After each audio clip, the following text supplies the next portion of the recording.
उत्तर प्रदेश में एमएलसी चुनाव की सरगर्मियां तेज हैं।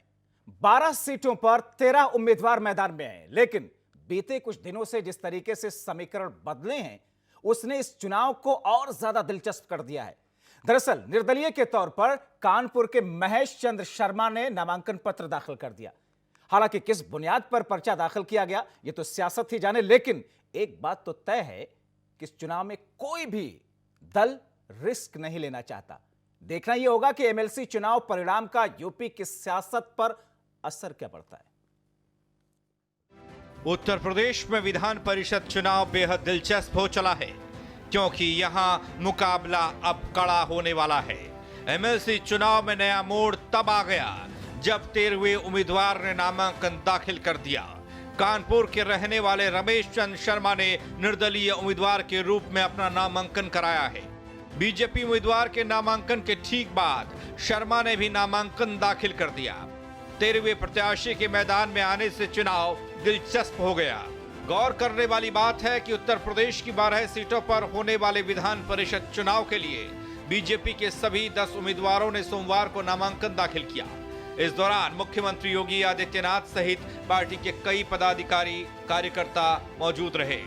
नौकरियों में गरीब सवर्णों को 10% आरक्षण देने के भारतीय जनता पार्टी की केंद्र की मोदी जी और उत्तर प्रदेश में योगी आदित्यनाथ जी की सरकार के निर्णय, जिससे सर्वाधिक लाभान्वित कायस्थ होने हैं, उसका उत्तर प्रदेश की विधानसभा में विरोध करने वाले राजनीतिक दल आज अपने छद्मवेशी कार्यकर्ताओं के माध्यम से भारतीय जनता पार्टी से यह प्रश्न पूछ रहे हैं कि भारतीय जनता पार्टी में कायस्थों का कितना स्थान और सम्मान है।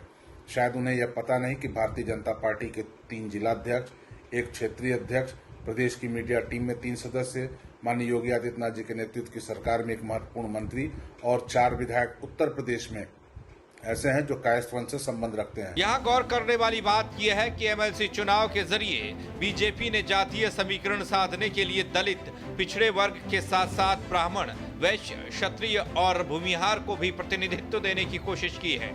लेकिन पार्टी अपने कोर वोट बैंक कायस्थ समुदाय को एडजस्ट नहीं कर सकी है। पहले बीजेपी संगठन में जगह नहीं मिली और अब एमएलसी चुनाव में किसी को भी कायस्थ समुदाय से उम्मीदवार नहीं बनाया गया है। इसके चलते विपक्षी बीजेपी को कायस्थ विरोधी करार देने में जुटे हैं। समाजवादी पार्टी ने 2 प्रत्याशी उतारे हैं। हम पूरी तरह से आश्वस्त हैं कि हम दोनों प्रत्याशियों को जिताने की स्थिति में हैं।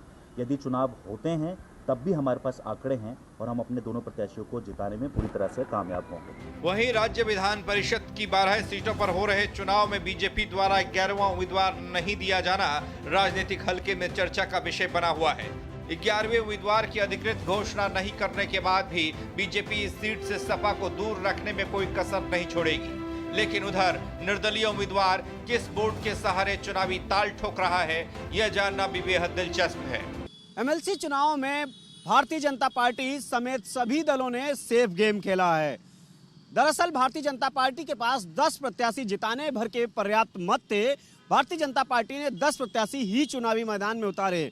वहीं दूसरी तरफ समाजवादी पार्टी ने जरूर राजनीतिक पैंतरेबाजी खेलते हुए 2 प्रत्याशी चुनावी मैदान में उतार दिए। वहीं सीट 12 हैं, उम्मीदवार 13 हैं। अब चुनाव जीतने के गणित में बसपा, कांग्रेस, सुहेलदेव भारतीय समाज पार्टी और निर्दलीय विधायकों की भूमिका महत्वपूर्ण हो जाती है।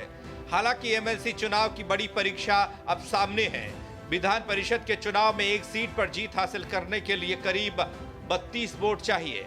यदि किसी को प्रथम वरीयता के 32 वोट ना मिले तो दूसरी वरीयता के वोट से फैसला होगा, यानी कि मामला साफ है। इससे पहले 12 सीटों पर होने जा रहे चुनाव में 12 उम्मीदवार चुनावी मैदान में दिख रहे थे, यानी कि निर्विरोध चुनाव हो जाता।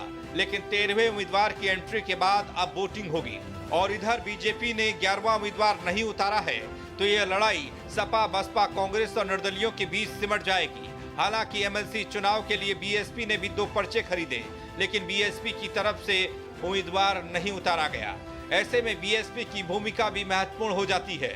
बसपा की तरफ से राज्यसभा चुनाव के दौरान ये कहा गया था कि वो सपा को सबक सिखाने के लिए बीजेपी के साथ जाने में कतई भी नहीं कतराएगी।